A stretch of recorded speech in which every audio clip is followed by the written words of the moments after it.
जय श्री राधे। पूज्य श्री सद्गुरुदेव भगवान के चरणों में प्रणाम। पूज्य श्री रुक्मणी बाई जी का जीवन चरित्र। एक दिन बाई ने मीरा से एकांत में कह दिया, मेरे जाने का समय आ गया है। अब जीवन के कुछ ही दिन बचे हैं और ये दिन मैं वृंदावन में व्यतीत करना चाहती हूँ। वृंदावन जाकर फिर मैं लौटकर भागलपुर नहीं आऊँगी। बाई के इन उद्गारों से मीरा की तथा कुछ अतरंग बहनों की भावनाएं बड़ी व्यथित, थकित और मथित हो रही थीं। उधर वृंदावन में आवास की व्यवस्था नहीं हो रही थी और इधर बाई के वापस न आने के निश्चय से श्रद्धालु बहनें बाई को भागलपुर में ही अटकाए रखना चाहती थीं। अटकाए रखने के लिए बहाना मिल गया कि वृंदावन में आवास की समुचित व्यवस्था नहीं हो पा रही है। मीरा, सावित्री बाई आदि भले ही बहाना बताकर बाई को अटकाए रख रही थीं, किंतु बाई का मन वृंदावन के लिए ललकता ही रहता था। हर तीसरे चौथे दिन यह दृश्य देखने को मिल जाता था कि बाई ने कुछ कपड़े एक डलिया में डाल लिए हैं और उस डलिया को हाथ में लेकर बाई कहती हैं, मैं तो वृंदावन की यात्री हूँ, मुझे वृंदावन जाना है। बाई के मन में ऐसी आतुरता और अस्थिरता को देखकर भाभी जी ने मीरा से कहा, तुम इस प्रकार बाई को कितने दिन अटकाए रख सकोगी? इसके मन में वृंदावन के लिए आतुरता बनी रहती है। तुम इसे जाने दो। यदि यह यहाँ प्रसन्नता पूर्वक रहती तो हमें भी प्रसन्नता होती। इसका स्वास्थ्य बिगड़ता ही जा रहा है, अतः इसे रोकना नहीं चाहिए। मीरा से इतना कहने के बाद भाभी जी ने अगले दिन बाई से कहा, बाई, पितृपक्ष में तो मैं तुम्हें भेज नहीं सकती, नवरात्र में जाना बन नहीं सकेगा। 6 दिन बाद की शरद पूर्णिमा आ जाएगी। तुम शरद पूर्णिमा का उत्सव श्री महिला संघ में मनाकर फिर वृंदावन चली जाना। बाई इससे सहमत हो गई। इस निश्चय के अनुसार शरद पूर्णिमा के अगले दिन 24 अक्टूबर 1991 को बाई भागलपुर से वृंदावन के लिए चल पड़ी और अगले दिन वृंदावन पहुंच गई। वृंदावन में बाई के रहने के लिए जो मकान निश्चित किया गया था वह युगल घाट पर था। उस मकान का नाम था और है श्री कृष्ण कुंज। ज्यों ही यह तय हुआ था कि बाई को वृंदावन भेज देना चाहिए, त्यों ही भाभी जी ने मीरा को वृंदावन भेज दिया, जिससे वह बाई के रहने की दृष्टि से श्री कृष्ण कुंज में आवश्यक सुधार और निर्माण करवा सके। बाई वृंदावन पहुंची और श्री कृष्ण कुंज में रहने लगी।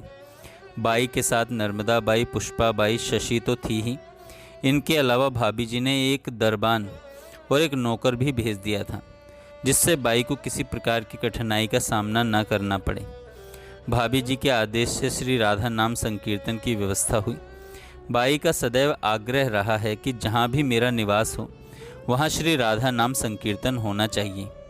श्री कृष्ण कुंज के एक कमरे में ठाकुर जी को पधराया गया और उनके सामने प्रातःकाल 6 बजे से लेकर मध्याह्न के 1 बजे तक श्री राधा नाम का संकीर्तन होता था। संकीर्तन करने के लिए 12 ब्रजवासिनी माताएं समय समय पर आती थीं। श्री राधा नाम संकीर्तन तो बाई का प्राण था। वृंदावन का वास प्रथम वर्ष ब्रज में उन्मुक्त विहरण का रहा। उनकी कोई निश्चित दिनचर्या नहीं थी। जब जैसी स्फूर्णा होती तदनुसार वृंदावन में जहाँ तहाँ निज जनों से मिलने के लिए चली जाती और श्री कृष्ण कुंज में आने वाले भाई और बहनों से मिलती रहती। समीप में आने वाले सभी से बाई गोवर्धन, बरसाना आदि पावन स्थलियों की यात्रा के लिए प्रेरणा दिया करती थीं और कभी कभी उनके साथ यात्रा पर चली भी जाया करती थीं। कभी कभी बाई वृंदावन में मंदिरों के दर्शन के लिए चल पड़ती। साथ में कभी सावित्री बाई, कभी साबो बाई, ऐसे कभी 1, कभी 2, कभी 3 और कभी अन्य बहुत सी बहनें भी साथ रहती थीं। बहनों को साथ लेकर बाई कभी श्री गोपेश्वर जी, कभी श्री कात्यायनी पीठ, कभी श्री राधा टीला और कभी श्री बिहारी जी, कभी श्री राधा वल्लभ जी और कभी कभी एक बार निकलने में 3-4 जगह भी चली जाती थीं। और अनेक स्थान हैं जहाँ बाई कभी कभी जाया करती थी। इनमें विशेष रूप से उल्लेखनीय है पूज्य श्री लक्ष्मी नारायण जी वैद्य, वेणु विनोद कुंज, मानव सेवा संघ धानुका मैया, श्री पुरुषोत्तम लाल जी धानुका, बाई का विहरण इतना स्वच्छंद था कि वे कब किसके यहाँ पहुँच जाएंगी कहा नहीं जा सकता था। बाई अपने को इतना स्वच्छंद माने अथवा बतलाएं, किंतु उनके द्वारा भाभी जी अथवा नर्मदा बाई की उपेक्षा हो ही नहीं सकती थी। भाभी जी और नर्मदा बाई भी हर क्षण सेवा और संभाल के लिए तत्पर रहा करती थीं। बाई के पेट में ट्यूमर है, इसकी जानकारी गोरखपुर में ही हो गई थी। बाई ने वहाँ यह भी कह दिया था कि यह ट्यूमर मेरा काल है। काल का संदेश देने वाले इस ट्यूमर की जब जब स्मृति भाभी जी और नर्मदा बाई को होती, वे बड़ी चिंतित हो जाती। यह ट्यूमर भी अपने कई रंग दिखा रहा था, अपितु इस तथ्य को सही ढंग से रूप में बतलाना चाहिए कि ट्यूमर के बहाने बाई के आध्यात्मिक जीवन के अनेक हल्के गहरे रंग देखने को मिलते। वृंदावन आते ही वह ट्यूमर लगभग 4-5 इंच व्यास वाला हो गया। ऐसे विशाल ट्यूमर को देखकर संपर्क में आने वाले डॉक्टरों ने कहना आरंभ कर दिया, ट्यूमर भीषण कैंसर का रूप ले सकता है। यह तो बड़ी ही भयावनी डॉक्टरी रिपोर्ट थी। जब भाभी जी अथवा नर्मदा बाई अत्यधिक व्याकुल हो उठती, तब बाई उन्हें अपना पेट दिखलाकर कहती, भाभी जी देखिए ना ट्यूमर कहाँ है। यमुना जी से आई हुई बाई को भाभी जी कहती, पहले तू बैठ जा फिर देखूंगी। बाई के बैठ जाने पर भाभी जी उदर को छू छू करके देखती, किंतु कहीं भी ट्यूमर जनित कठोरता का लेश मात्र स्पर्श नहीं मिलता। उदर का वह भाग जहां एक दिन पहले 4-5 इंच व्यास वाला ट्यूमर सबको दिखाई दे रहा था, आतंकित कर रहा था, वह आज दिखाई नहीं दे रहा था। ट्यूमर को गायब देखकर भाभी जी को बड़ी प्रसन्नता हुई और वे यही समझती रहीं, मेरी बाई खतरे के बाहर है। इससे नर्मदा बाई को तथा अन्य बहनों को भी बड़ी प्रसन्नता हुई। 13-14 दिन बीतते ही ट्यूमर उसी रूप में उभर कर दिखलाई देने लगता और फिर उसे दिखलाकर बाई कहती, भाभी जी बड़ा हुआ ट्यूमर तो मेरा काल है। उस ट्यूमर का कभी गायब हो जाना और कभी प्रकट हो जाना बाई के लिए एक खेल था, वही भाभी जी और नर्मदा बाई के लिए एक आतंक था। इस प्रकार के खेल बाई के जीवन में अनेक बार अनोखे रूप से प्रकट होते रहते थे। एक दिन सूर्योदय के समय ही बाई अपना कमरा खोलकर यमुना जी की ओर जाने वाली राह पकड़ ली।